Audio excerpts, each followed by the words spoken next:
Hey guys, and welcome back to I Like Watches. Today I'm going to be reviewing a brand new San Martin. This is the SN006 and it is a vintage inspired diver. They sent me this watch for free. I'm not going to be returning it. That's why you will have seen the includes paid promotion icon either up there or down there. I'm also going to be putting some affiliate links in my video description should you be tempted to head over to AliExpress to look at this watch or, well, any other watches.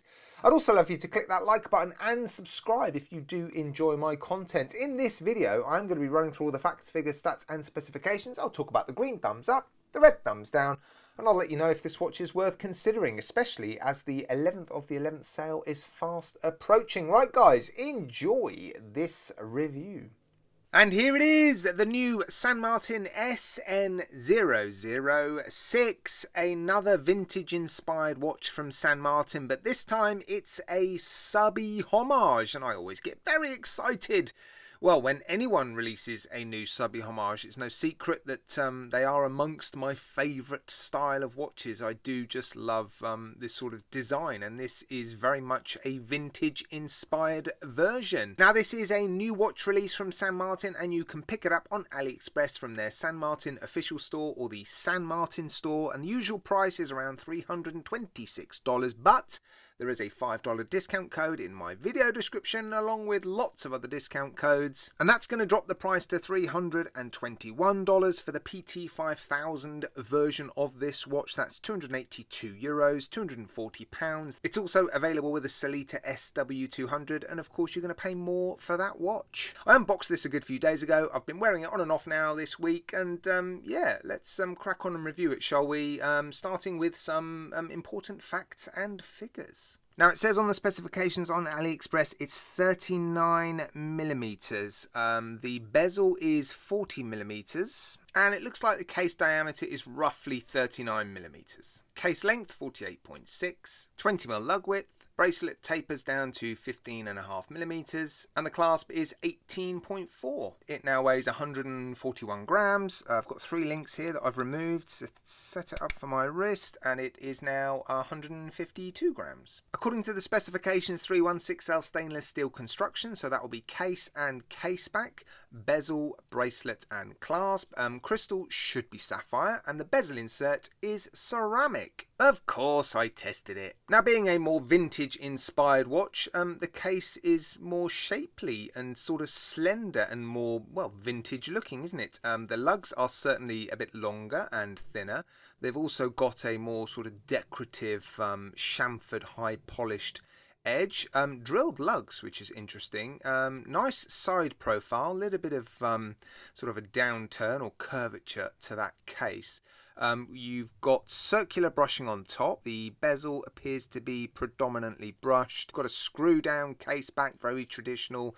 No specifications, no signature. You've also got a screw down crown. This one's got the San Martin S on it. And of course, with it being a slightly more vintage inspired watch, much more delicate crown guards and a slimmer crown as well.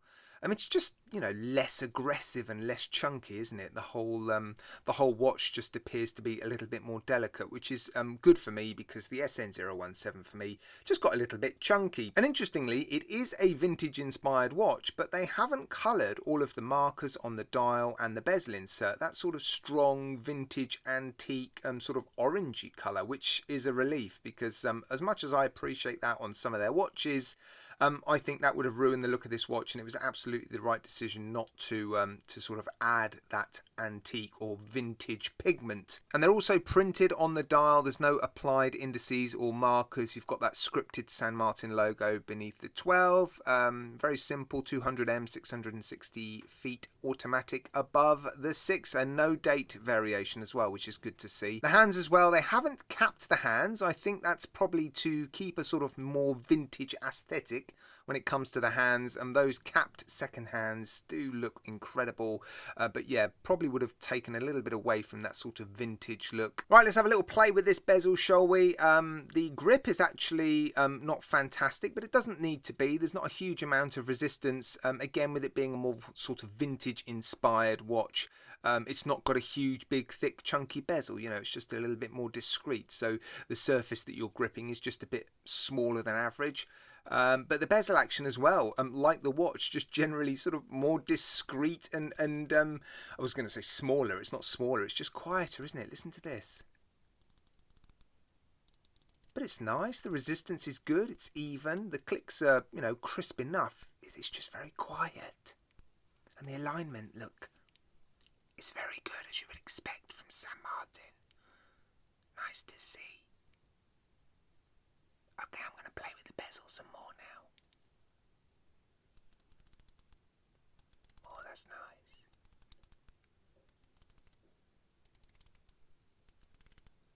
Okay, let's move on. And the crystal, of course, it is sapphire. I've already tested it. It does have a clear AR coating. It's a piece of top hat crystal. Beautifully clear. Look at that. Yeah, really nice. Doesn't protrude too much. You're not going to knock it. And, of course, with it being sapphire, should you knock it, yeah, it shouldn't scratch too easily, should it? But yeah, just another nice piece of crystal. Suits the watch very, very nicely. Lume stick is charged and ready to go. Hopefully the lume on this watch will be a little bit better, because I think when you do add that orangey pigment, it does detract or does decrease the performance of the lume.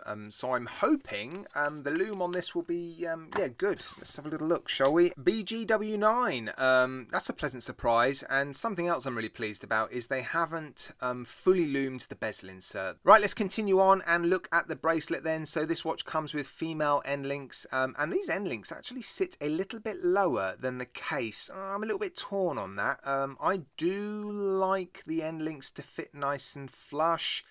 Yeah, maybe that's just to sort of add a little bit of a sort of more vintage aesthetic to the end links. I'm not sure. But what about the tolerances? The end links, yeah, nice and snug. Yeah, no, that one's fine actually.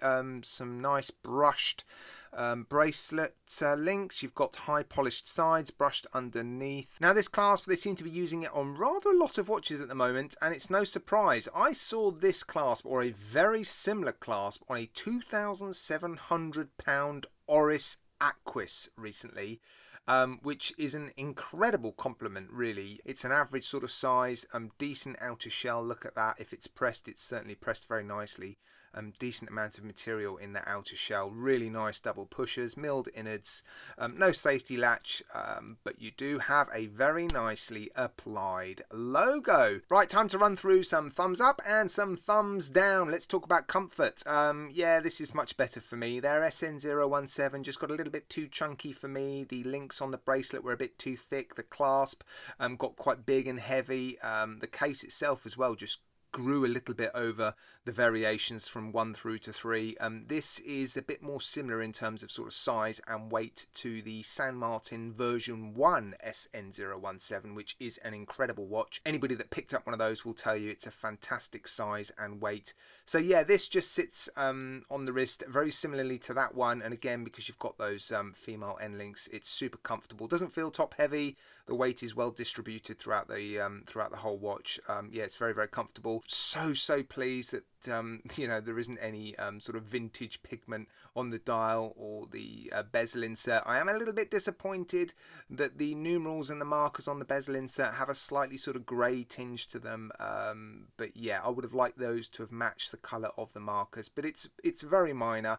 It's almost unnoticeable actually. I didn't notice it when I first got the watch. I only noticed it when I was looking at this watch through a macro lens. So what does that tell you? As you would expect from San Martin, beautifully made, beautifully finished. Nice to see some drilled lugs as well. That certainly makes strap changes a bit easier. Really pleased that they're continuing to use this clasp. This is becoming one of my favourite clasps.